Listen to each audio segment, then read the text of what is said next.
15. 15.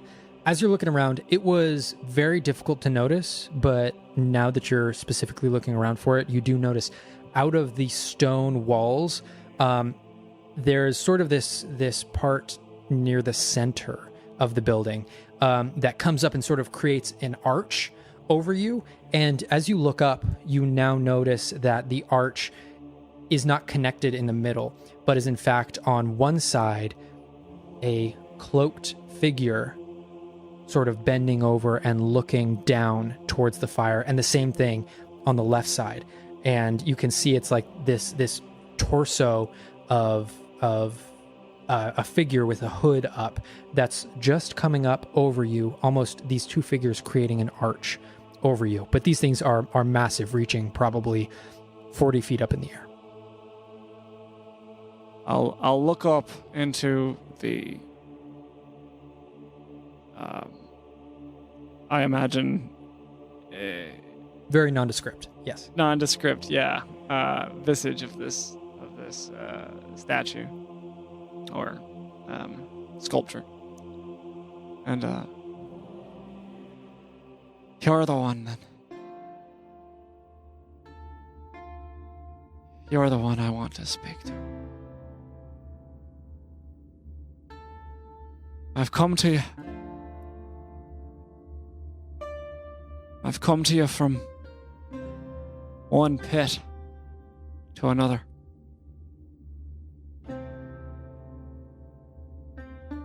And I think I might have a lot of questions, a lot of things to learn. I don't know if I've lived a good life. If I've done right.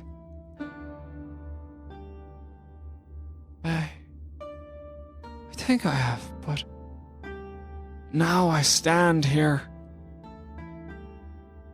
on the edge of something. I'll look down into the pit. Something that terrifies me. I have to step forward with a sure foot.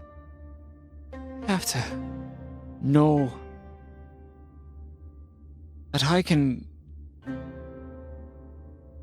trust in not just the might, but the cause, the mission, the noble goal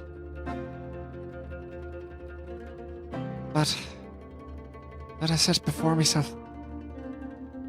I'll not dive into a pit out of desperation, out of fear. I want to do it with courage. I want to do it with love.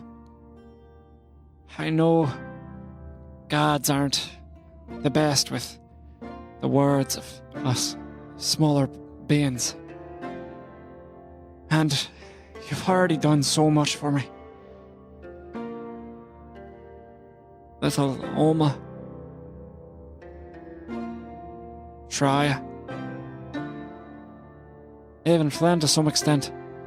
You've given me the strength to keep them moving, keep them walking, even through the mud.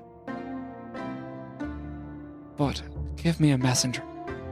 Give me breadcrumbs that what you're up to isn't just some grab for power, some greedy usurpation, some bloody conquest of Andel and Ganbaldir.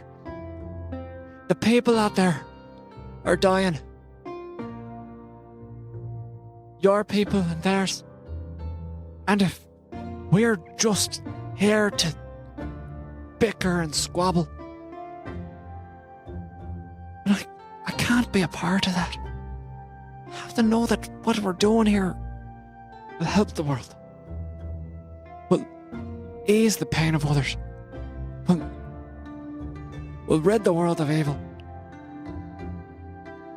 So, if you might, just give me some pace along the way. And I'll follow your lead. I'll serve your purpose.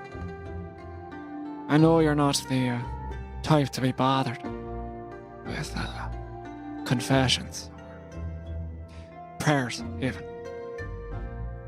At least those of your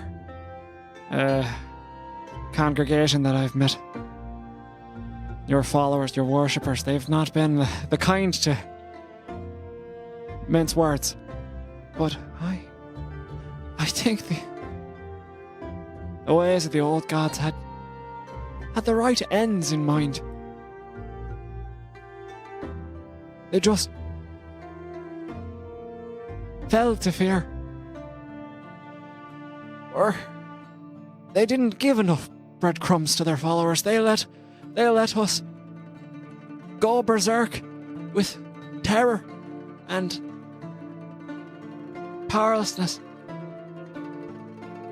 Eat each other, ourselves from the insides. I know that power is not infinite, and I worry that evil might be.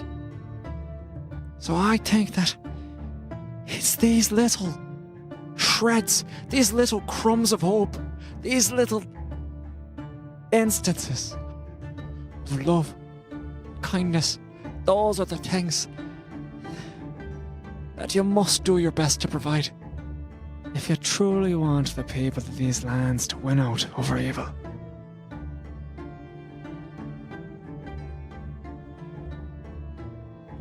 I'll quickly have a moment of sort of bashfulness, or realizing the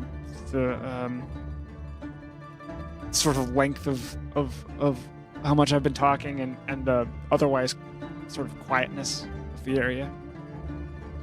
And I'll just hold my tongue and try and be very still so as not to be awkward or strange in this place. As you are standing here very still, you look around, and at this point, there's about 15 people in this temple, and all of them, you look and notice, all of them at this point have completely stopped what they're doing. There was a man at a far bookshelf who was taking down some books and putting some back. There was one over in a corner sweeping up and just cleaning up. There was a woman sort of getting the pit ready for a possible service on the other side. And all of them, as you were over the course of speaking, now you look and you notice all of them have turned directly towards you and have bowed their heads. And just have their heads bowed quietly. What? And as you then sort of come to quiet and sort of stand there by yourself, they all sort of, with their heads still bowed, sort of give themselves a quick nod, pull their heads up, and continue back to what they were doing.